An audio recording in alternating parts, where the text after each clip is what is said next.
The Honourable Member for Saanich Gulf Islands. Thank you, Madam Speaker. I'd like to thank my dear colleague, the member for Davenport, for this opportunity to make a speech about the throne speech. So we did have an extraordinary experience for the beginning of this Parliament with the visit of our King, Charles III, and I agree with the major theme of this throne speech, building a strong Canada. But there are details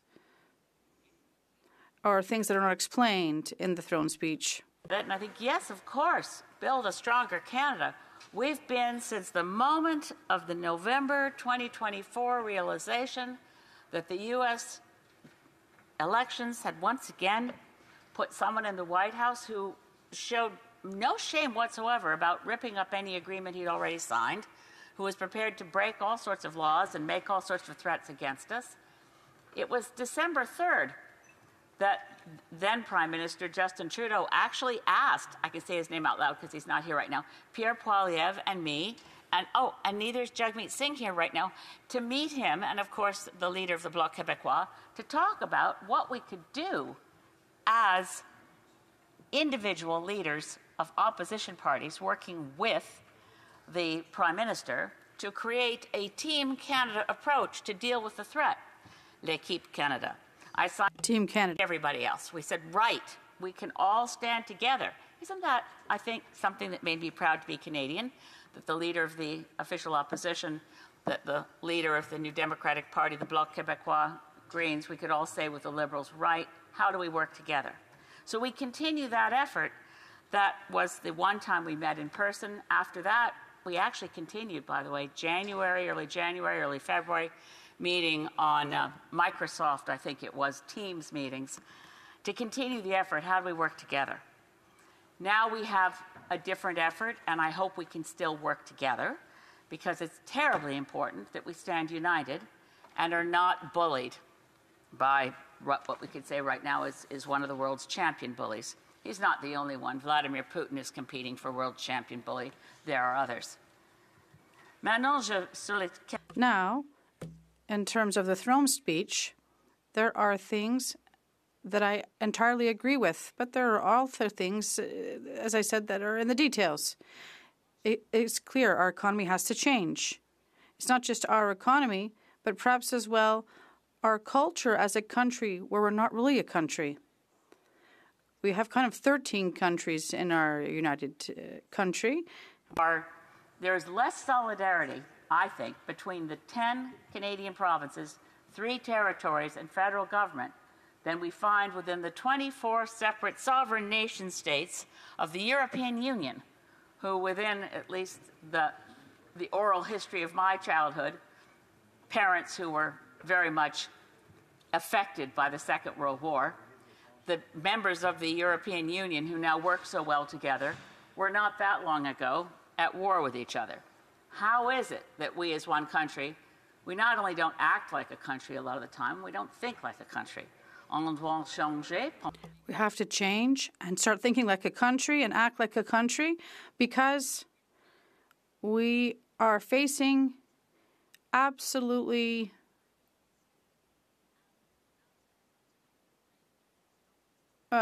facing challenges that truly threaten our existence. These are fundamental for us as a nation and as a civilization. Agree. We need, as the speech says, the largest transformation of our economy since the Second World War. We need to do it quickly. Over hundreds of years, Canadians have been known, and our economy has been somewhat limited to the idea that we are a raw resource colony, mostly not just for other countries, but increasingly for transnational corporations around the world who own a lot of us, a lot of our resources. So from hewers of wood and drawers of water, we've become scrapers of bitumen and wasters of water.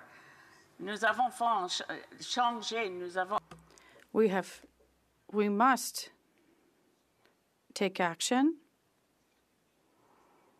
to put an end to the system where we have resources for exportation without high value add.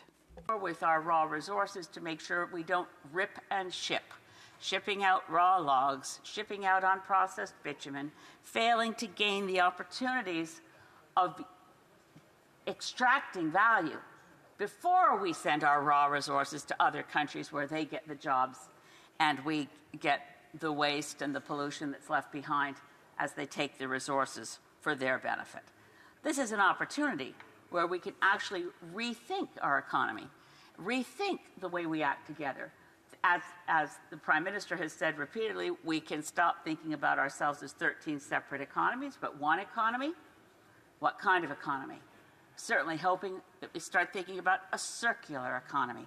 We've signed on to numerous international agreements where that is a goal, that we want to be the kind of country where we are resilient, resourceful, and sustainable, and that we actually lift everybody up and leave no one behind.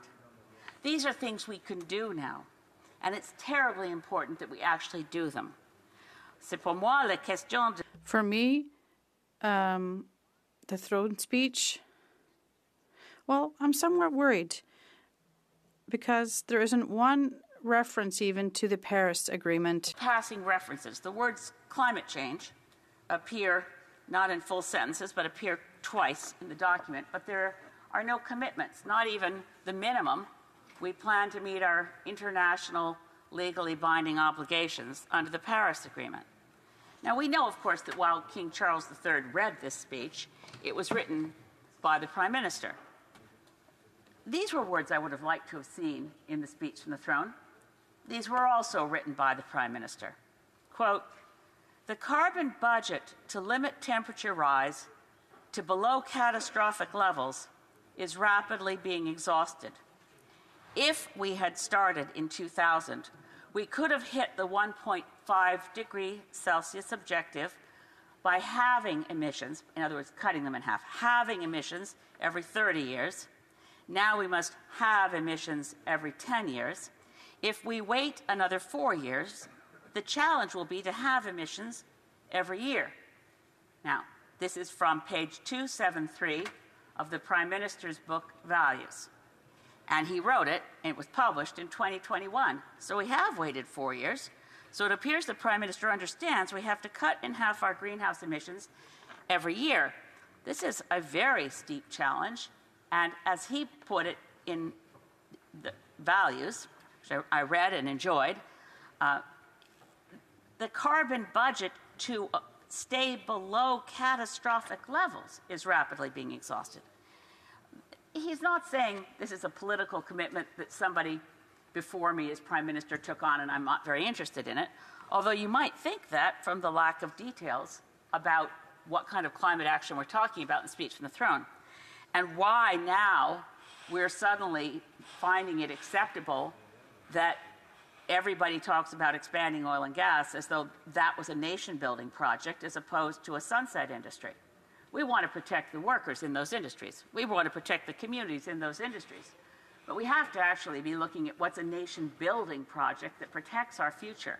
We desperately need an east-west, north-south electricity grid so that we can make good use and share across provincial boundaries energy and electricity that is far cheaper than what many provinces now have their consumers stuck with bad decision-making by their provincial utilities.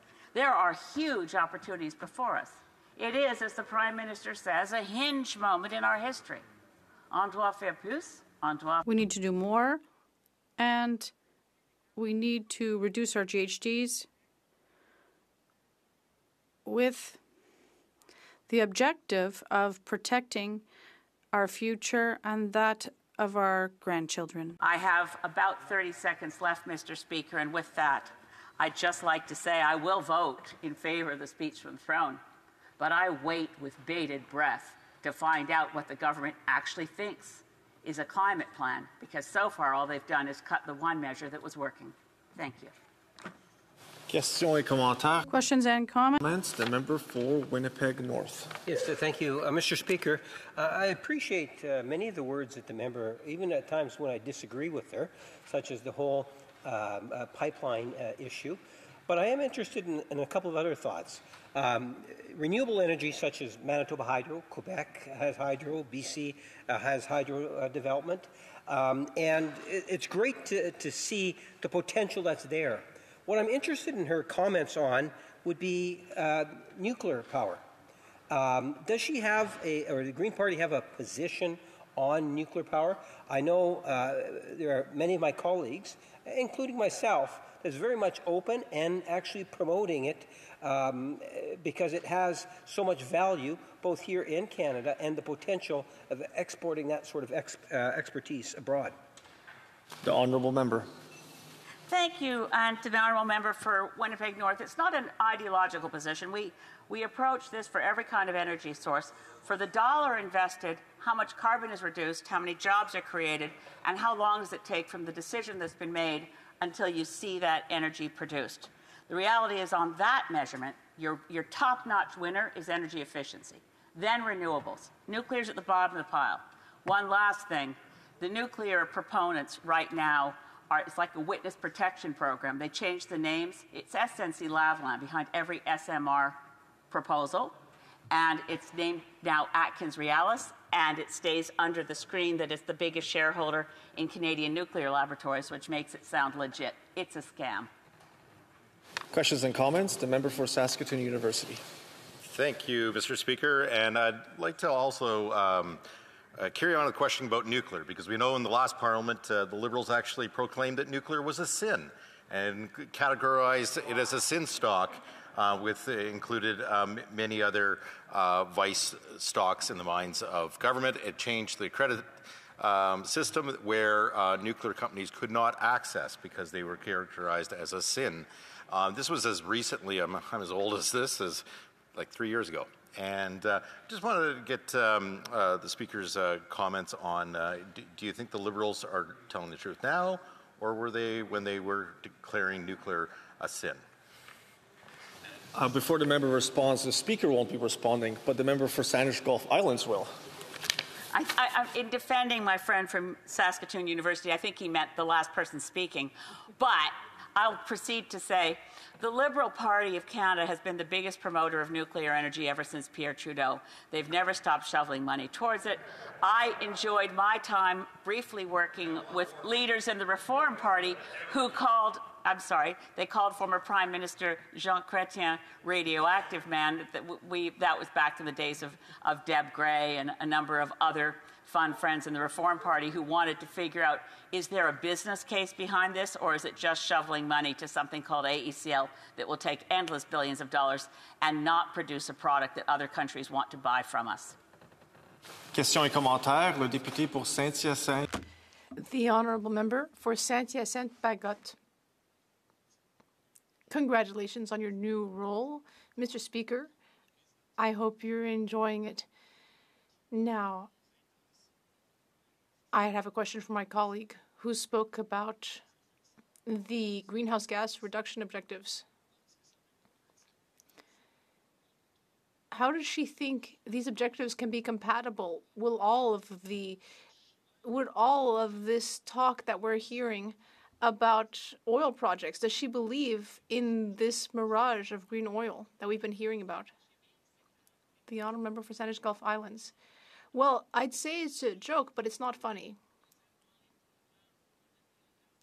The fact is we have programs to reduce GHG emissions, but no longer at the federal level.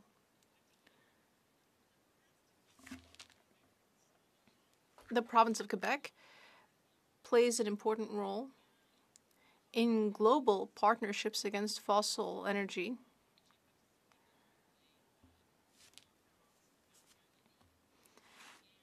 When I've attended UN conferences, the only thing that makes me proud to be Canadian is the role played by the province of Quebec.